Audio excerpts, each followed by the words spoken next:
हिमाचल सरकार का 1 साल का कार्यकाल पूरा होने वाला है। ऐसे में लगातार विपक्ष सरकार को घेरते हुए नजर आ रहा है।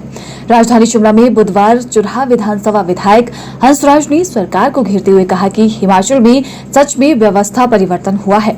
1 साल से प्रदेश में आचार संहिता जैसी स्थिति बनी हुई है, जिसमें कोई भी विकास कार्य नहीं हुए हैं।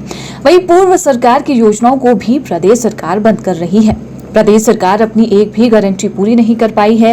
युवा 1 लाख रोजगार और महिलाएं 1500 रुपए का इंतजार कर रही हैं। वहीं उन्होंने कहा कि आगामी विधानसभा के शीतकालीन सत्र में भाजपा कांग्रेस सरकार को घेरने के लिए पूरी तरह तैयार है। देखिए, आपने क्वेश्चन जो व्यवस्था परिवर्तन का उठाया वो ठीक ही उठाया है। पूरा परिवर्तन हो गया है। सरकारें, मैं भी अब तीसरी सरकार में हूँ लगातार।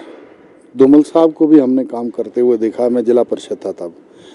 ये पहली बार हुआ है हिमाचल के इतिहास में कि इस तरह का व्यवस्था परिवर्तन लोगों ने भी नहीं सोचा होगा। 1 साल से हम लोग एक तरह से कोड ऑफ कंडक्ट की स्थिति में है, जैसे आदर्श आचार संहिता लगी हो कि ना कोई उद्घाटन होगा, ना कोई शिलान्यास होगा, घोषणाएं जो इन्होंने की थी वो पूरी नहीं होंगी और आम जन तक जो रिलीफ मिलना चाहिए वो पूरे हिमाचल प्रदेश के युवा अभी भी इनकी तरफ देख रहे हैं। जिस तरह से आते ही इन्होंने कहा कि हमने सिलेक्शन बोर्ड्स को जो है वो स्थगित किया, नए बोर्ड बनेंगे, अभी इंटरव्यू होंगे, 1 लाख युवाओं को रोजगार देंगे, माताओं बहनों को 1500 रुपये देंगे, 2 रुपये किलो वो गोबर खरीदेंगे, 100 रुपये किलो जो है वो दूध खरीदेंगे। ये सारी की सारी चीज़ें जो है वो अब इनको देख करके लगता है कि ये सरकार ही नहीं है, मतलब सरकार ही नहीं चल रही है। तो हमारा तो यही कहना है कि सीएम साहब ने या इनकी सरकार ने ऐसा व्यवस्था परिवर्तन किया कि जो पीछे हम लोगों ने चीज़ें चलाई भी थी वो भी ख़त्म हो गई। तो अब हम लोग ये सोच रहे हैं कि कब हम सरकार को परिवर्तित कर दें और सच में व्यवस्था परिवर्तन हो। ऐसा पूर्व की सरकार ने, पूर्व के हमारे मुख्यमंत्री आदरणीय ठाकुर जयराम जी ने, हमारी पूरी सरकार ने जनहित में लिए थे फैसले।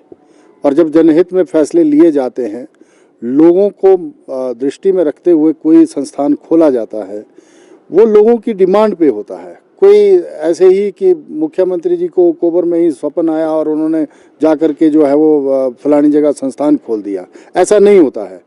हम विधायकों ने या हमारे प्रतिनिधियों ने ये मांग की थी लोगों की मांग पे, और वो खुलने जायज़ थे। अब जैसे चंबा का मैं डिवीज़न की बात करूँ, बिजली बोर्ड की, एक ही डिवीज़न है बिजली बोर्ड का, 4-5 कंस्टिट्यूंसियाँ फीड होती हैं।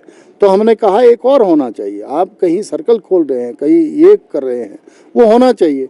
और हमारी 70 पंचायतें हैं, तो हमने कहा भौगोलिक दृष्टि से बड़ा महत्वपूर्ण, मैं उदाहरण अपना दे रहा हूँ, तो हमने एक डेवलपमेंटल ब्लॉक खोला था। बहुत सारे स्कूल जहाँ अभी भी 5 साल के बच्चों को जो है वो 3-3, 4-4 किलोमीटर, 5-5 किलोमीटर हिल ट्रैक टॉप माउंटेन एरिया में जाना पड़ता है, वो संस्थान खोले थे।